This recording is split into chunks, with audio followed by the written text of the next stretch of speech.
যখন আমরা হারিয়ে যাই কেউ ধরে না হাত, তখন যিনি পৌঁছে যান তিনি রবীন্দ্রনাথ। সেই বিশ্বকবি রবীন্দ্রনাথ ঠাকুরকে প্রণাম জানিয়ে আমি একটি কবিতা পাঠ করে শোনাচ্ছি। হঠাৎ আমি। তোমার কাছে চাইনি কিছু, জানাইনি মোর নাম। তুমি যখন বিদায় নিলে নীরব রহিলাম।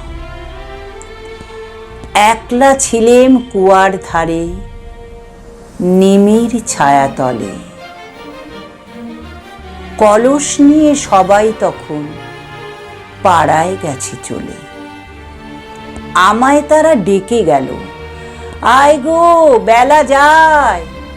কোন আলসে রইনু বসে, কিসের ভাবনায়।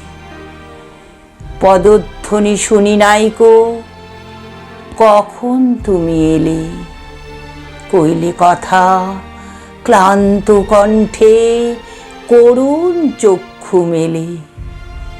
তৃষাকাতর পান্থ আমি, শুনে চমকে উঠে জলের ধারা দিলেম ঢেলে তোমার করপুটে।